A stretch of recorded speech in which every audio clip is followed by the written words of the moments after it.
Good morning, class. How are you today? All right, so trying to get this in the right place. What we're going to do is first go over our people. So these little Confederate guys, they just keep falling off the wall. So I'm always putting them back up. So maybe they'll stay this time. That's why they're always in different orders, okay? All right, so the president of the Confederacy was Jefferson Davis, okay? The leader of the Confederate Army was Robert E. Lee. This is Thomas Stonewall Jackson. This is James Longstreet and Jeb Stuart. Okay. Over here on the Union side, I don't know how well you can see that. Here, I'll just walk you. It might be a little wibbly. But there we go. Oops. Okay, we have Abraham Lincoln, George McClellan, Winfield Scott, Sherman, which we're going to talk about today, William Tecumseh Sherman, Ambrose Burnside, and Ulysses S. Grant, who we're also going to talk about today.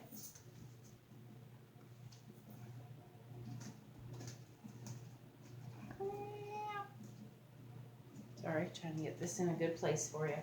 Okay, so today we are looking at the Battle of Vicksburg. Vicksburg is in Mississippi. It's along the Mississippi River. And this is where several things start to change. So as you know, Gettysburg, which we just had, the Battle of Gettysburg, was the turning point. Okay, Vicksburg is also a Union win. Okay, and this is where Abraham Lincoln figures out that he's got a new general coming up. Give me 1 second. Sorry, I'll be right back.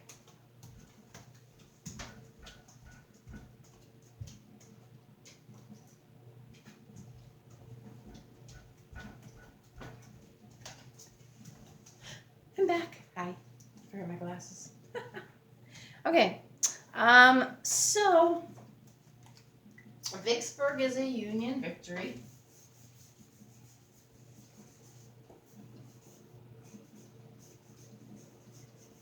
Okay. Grant is the one that is in charge of this campaign. So what he does is he surrounds Vicksburg. Okay. So let me get my notes. So the reason that they want Vicksburg is because it's on the Mississippi River. And remember, we talked about how they move things at this time in history. And they need the river for transportation of their goods. So they want to cut off the South from being able to transport their goods up and down the Mississippi River. And the Union wants to capture that so that they can transport their goods up and down the Mississippi River. Okay? So what Grant does, more about Vicksburg. So Vicksburg is the largest city on the river, okay, and at this time, the Union controls everything to the north of Vicksburg, and they control everything to the south of Vicksburg. And Grant wants Vicksburg too. This is like the last stronghold. Okay, the Vicksburg is the largest city on the Mississippi River, and the Union holds it. The Confederacy holds it. Okay, so what Grant does is he grabs gunboats to go actually on the river, and then he sets up his army on the other side. And they prevent any supplies from getting in. So they put Vicksburg under siege. Okay. And eventually there's no more food in Vicksburg. And the people of Vicksburg begin to starve. At that point, they choose to surrender Vicksburg to the Union. Okay.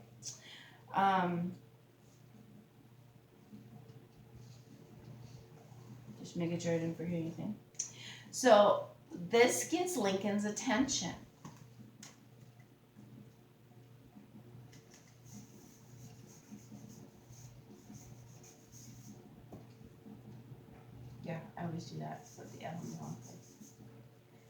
this gets Lincoln's attention, and he ends up putting Grant in charge of the Union Army.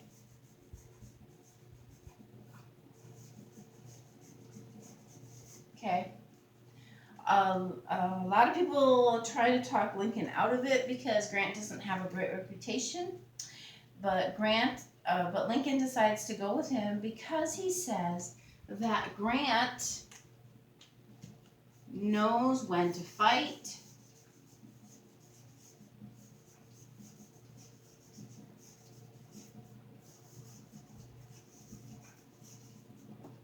He knows when to wait.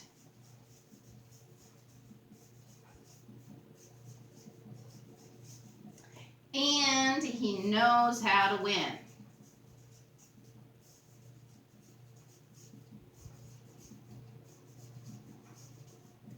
Okay.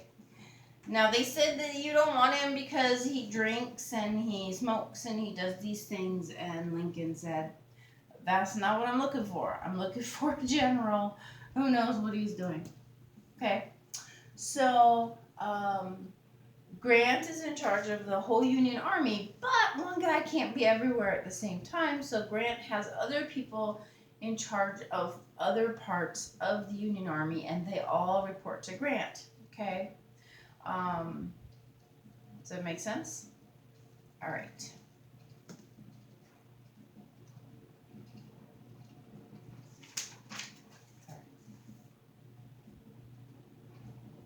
So Grant continues to take his army, okay, and he goes into Richmond.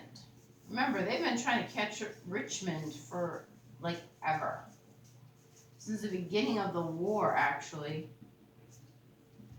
He takes his army into Richmond, Virginia, and attacks Lee's army. Okay?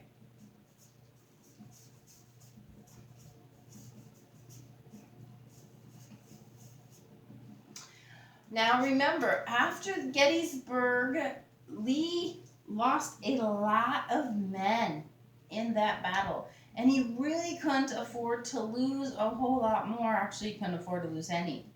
In the battle for Richmond, Lee ends up losing a lot more men. Okay? He has a lot of casualties. So a casualty is a person who is either wounded or killed.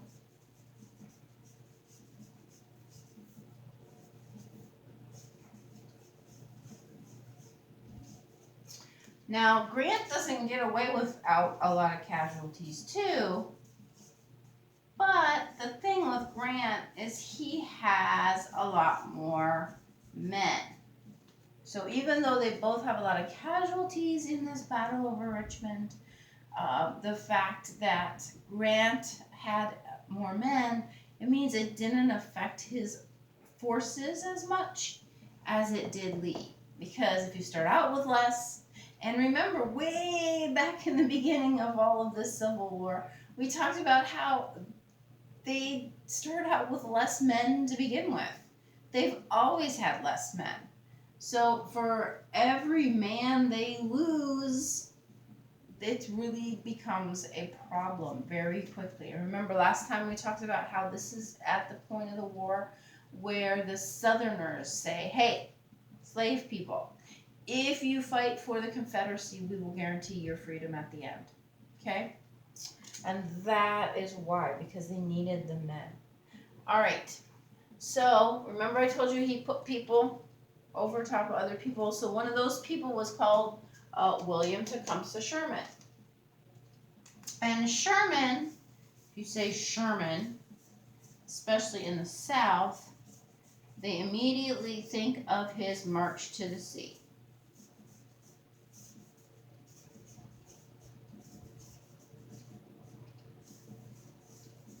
Now, Grant and Sherman had some things in common. Well, there was a lot of things. But as far as war goes, their big thing was they wanted to end the war. Okay? No more of this half-baked measures and, just take them to this point but don't pursue them. like McClellan had done.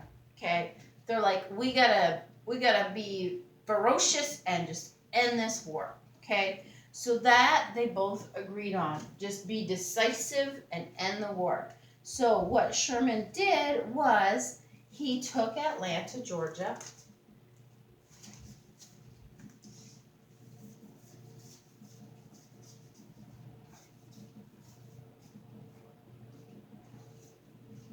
Okay, his army got down into Atlanta. He captured Atlanta and he burned Atlanta to the ground. Okay, him and his men. They burned Atlanta to the ground. And that was September of 1864. Okay? So September of 1864, Sherman captures Atlanta. He wants to bring the war to an end. Remember, the easiest way to do that is to cut off supplies. This is what Grant did in Vicksburg to capture Vicksburg. Okay, this was Winfield Scott's original plan from the very beginning. Yes, blockade. So Sherman's idea is to cut through the South to disrupt everything. So his plan was to take away anything that could give comfort and aid to the Confederacy. Okay? So what he did is he burned things along the way. He was hoping to come upon the Confederate army and to have a decisive victory with the army, but the Confederates kind of skirted around him. Like they would attack is Johnston's army. They would attack Sherman's army and then they would leave. And then they would attack Sherman's army and they would leave. So Sherman could like never get a hold of them because they were evading. So it was kind of like attack and run kind of idea. So Sherman marched from Atlanta to the sea, which is why it's called March to the Sea. To Savannah is where he was heading. So he went south of Atlanta.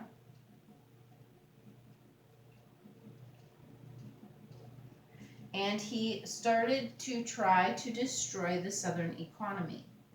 So what he did was he burned crops. He burned plantations.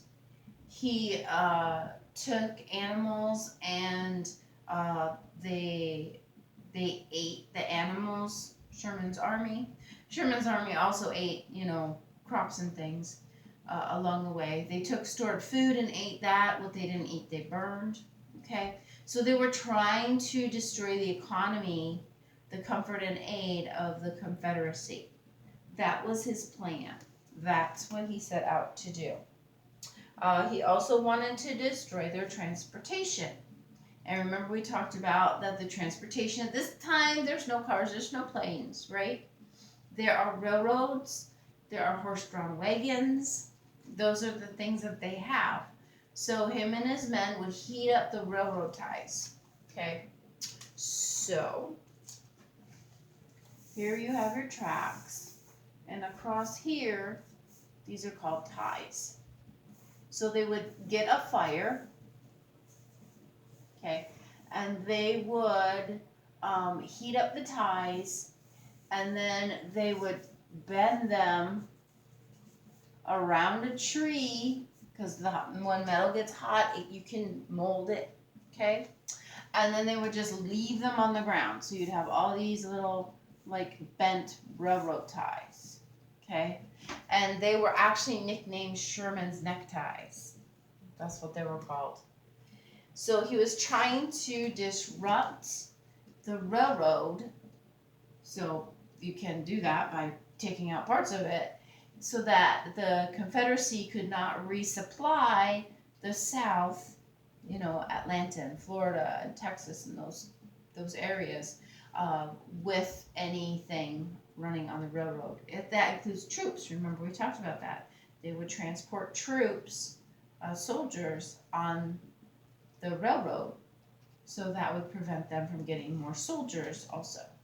and food and uniforms and weaponry and ammunition, all the things that we've talked about that you have to have in order to wage war. All right, so Sherman is blamed for burning a way lot more in the South than he actually did.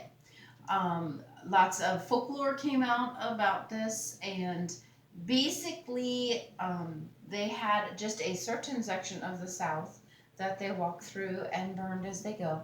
They didn't burn everybody's house or anything like that. That's also been talked about. But what they did was they burned anything that could help the South. Like I said, plantations, food stores.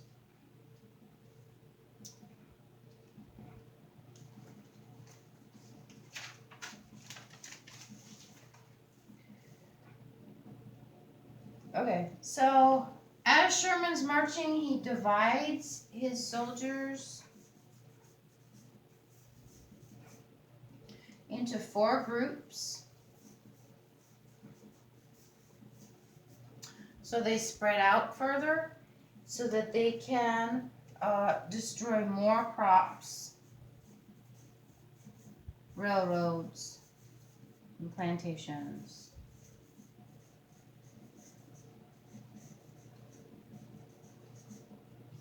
All right. Sherman's army did have problems at times with a whole bunch of slaves following them. They had to send them back. They turned them away because, again, you have to feed those who are with you, and Sherman was trying to feed his army and move as quickly as he could to Savannah. Savannah was his goal. Savannah was a big port at the time, okay? And again, trying to capture places so the South cannot replenish their supplies. So on December 22nd,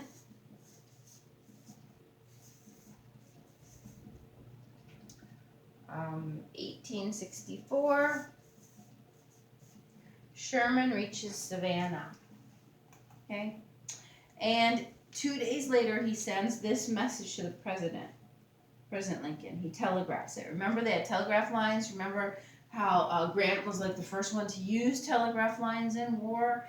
As his armies went across, he had them putting up and stringing telegraph wire so that he could communicate with other generals. He could communicate with Lincoln and his men and things. And so they had the lines going up everywhere that they went.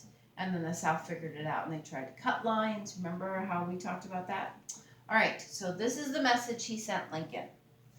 I beg to present to you a Christmas gift, the city of Savannah.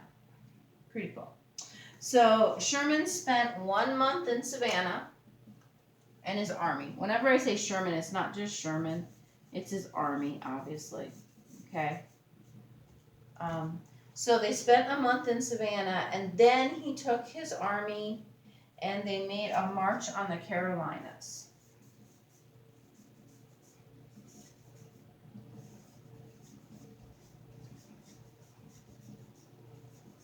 So the Carolinas are north of Georgia, so now they're headed north, okay? So Carolinas mean North Carolina, South Carolina.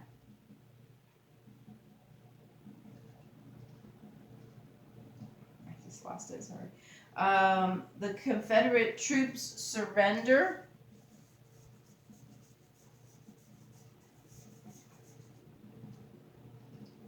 North Carolina. Okay. And then Sherman's army took food from Georgia families in Georgia. Soldiers killed animals for food. I don't know why that's there, but that's okay. All right, so that is the story of Vicksburg and Sherman's march to the sea. And I will see you guys on Tuesday. All right, have a great weekend. And we are almost done with the Civil War. We will have like a quick overview, and then we're going to be taking our test, and then you're going to be working on your project for history. All right? So your project is going to be picking any person in the history time frame that we looked at, so you can start thinking about it. So any American person in history, they don't have to be in our book, okay? Our book starts in 1492 and goes to 1865. It's a lot of years, okay? And you can pick anybody that is an American, that's famous in American history during this time. And they don't have to be in our book. And I'll give you more information. All right? So start thinking now so that you're not like, oh, I don't know when it comes. I'm letting you know it's coming. It'll be due the 27th of May. Okay? All right. I'll see you later. Bye-bye.